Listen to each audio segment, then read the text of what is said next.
I've got games, so many games, I don't know what to do with all these games. And if you just want to chat, let's talk in bits and bytes, cause I'm down like that. When I'm at the Goodwills or when I'm checking Craigslist, all I'm thinking about is my NES. It's just something to do, it's like the passing of time. Without further ado, let's end this rhyme. Hey everybody, it's me, Justin, aka Goodwill Hunter, and I'm back with a video response to a fellow YouTuber, GamerGregger's 20th sub contest.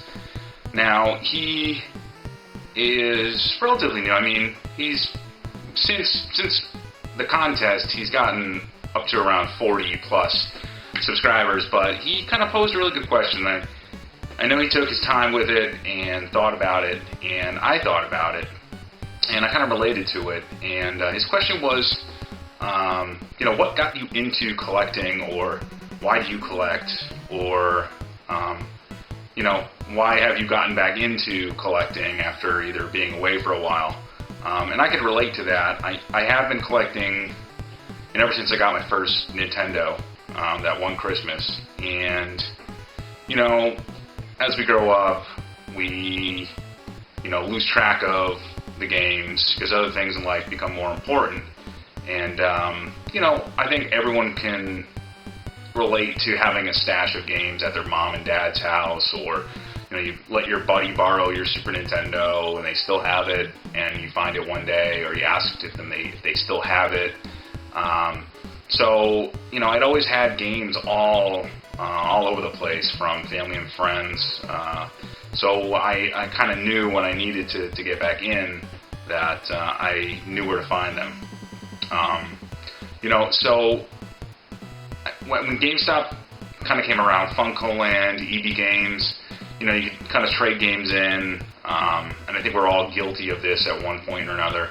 You just made that stupid decision to trade those games in that you loved so much, that gave you hours of enjoyment. And, now, I've only been probably actively hardcore collecting for maybe the past couple of years. I did have a lot of games to begin with, but, they went away. I traded them. Stupid.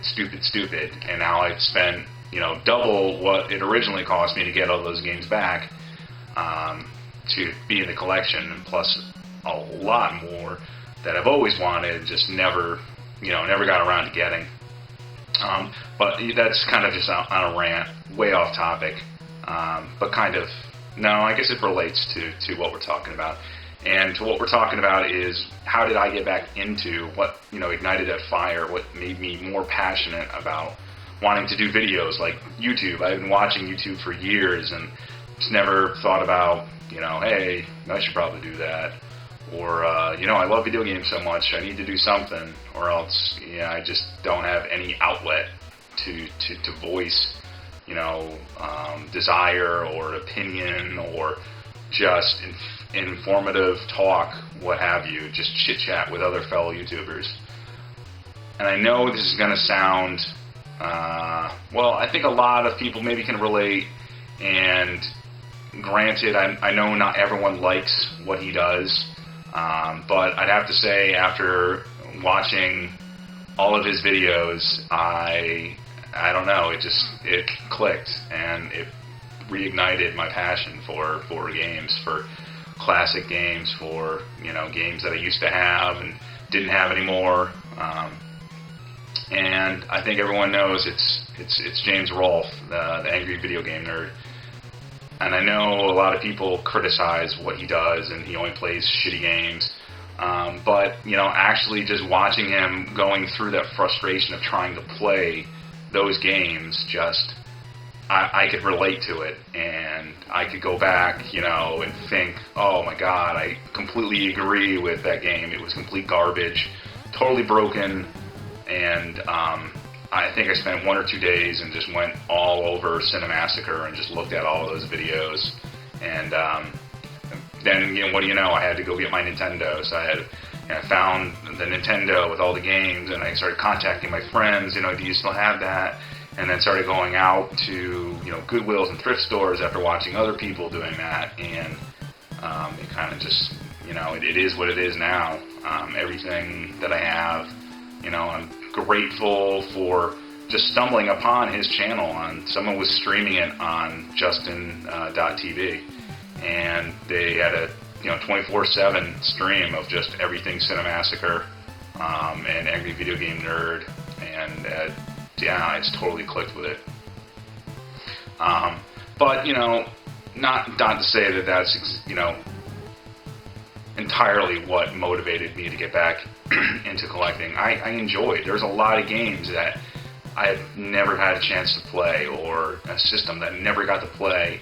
And the more and more you kind of watch or do some research into the console and the games, and why they're so rare, why they're so expensive, and why they're so wildly accepted as the best games on that system, the more you realize that you kind of missed out on a lot of stuff.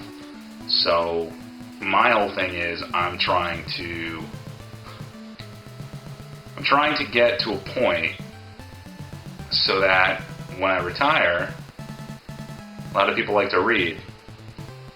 I like to game.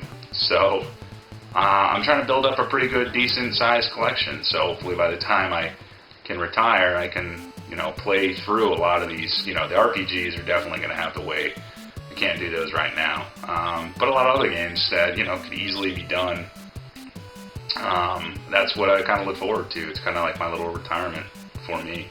That's not to say I'm not entirely just going to play video games in my retirement, but it'll be a good chance to actually sit down and play a lot of these games.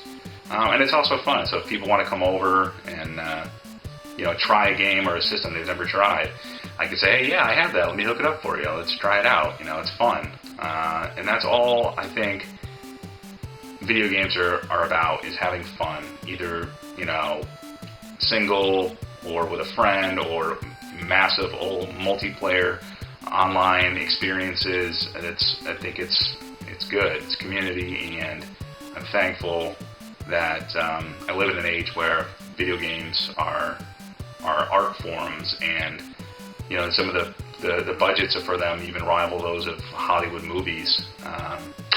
So it's exciting, and I always look forward to the future, but I also like to live in the past too.